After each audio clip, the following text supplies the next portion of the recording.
The whole time I was seeing him, I was kind of just using it as a psychology experiment. I didn't really like the guy. I more just wanted to see if I could break his heart. And it was fun. So did you break his heart then? Just a wee bit. I hope I did a little damage. Wow. Okay. Why do you hope that you did a little damage? I like humbling men. You like humbling men? Yeah, it's like my pastime. Your pastime is humbling men? Mm-hmm. Women are out there looking for a business partner they can divorce and drain dry when the money's right. And if he dares to call her out on it, she slaps on the toxic label faster than you can say prenup. We're only toxic until she needs us. Need a plumber? Not toxic. Need a mechanic? Not toxic. Need a chef, a driver, or even a plastic surgeon? Definitely not toxic. But dare to be anything less than agreeable and compliant, and suddenly you're the toxic one. It's like toxic is just her go-to insult for anyone who doesn't dance to her tune. And it's not just in relationships. Even at universities, men are getting the short end of the stick. Despite being more qualified, women are getting priority for scholarships, especially in STEM fields. It's a deliberate effort to bring down men in every aspect of society. As Thomas Sowell so aptly put it, public intellectuals spewing their opinions on topics they know nothing about are causing more damage than lying politicians. And that's saying something. Listen to this woman talk about toxic femininity.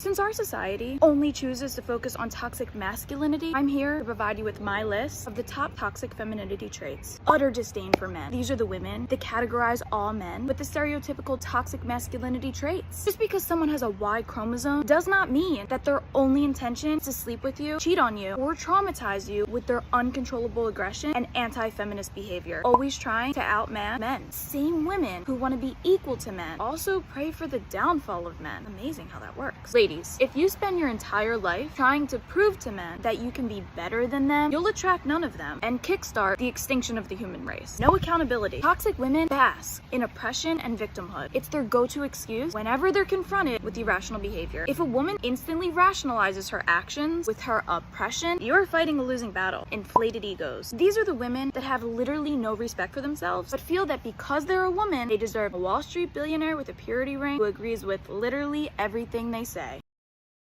This is the ultimate turn-off playbook. Ask a man for money or expect him to foot the bill, call him toxic, or grill him about his job right off the bat.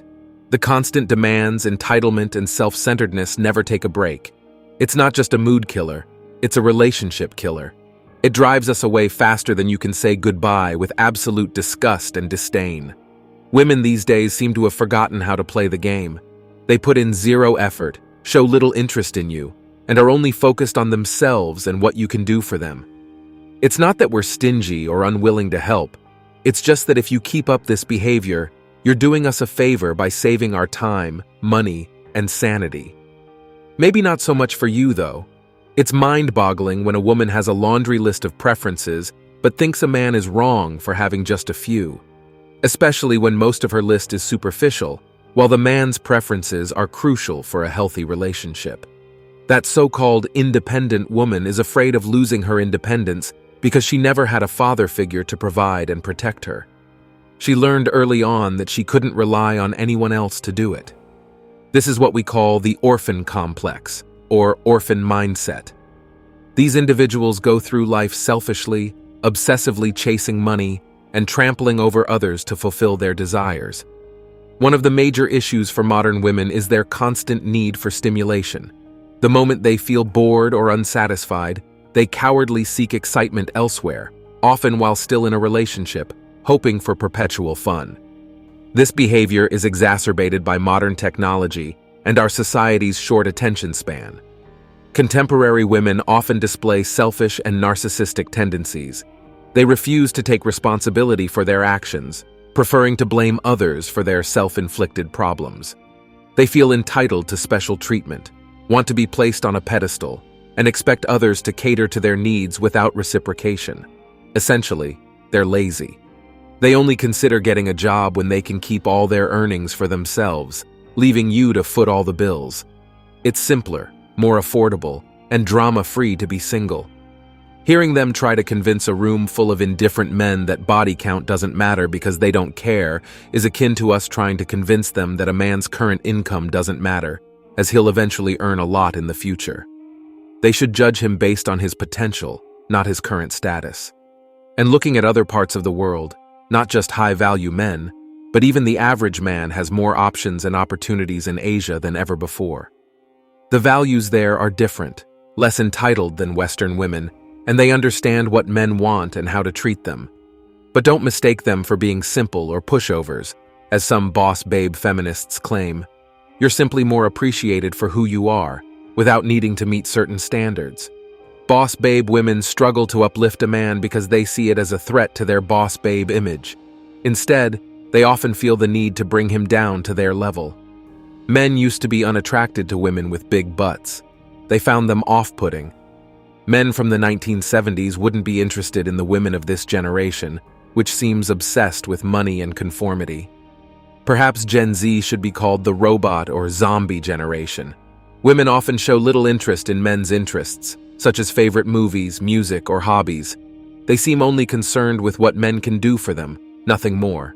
So it's true, independent women don't need a man.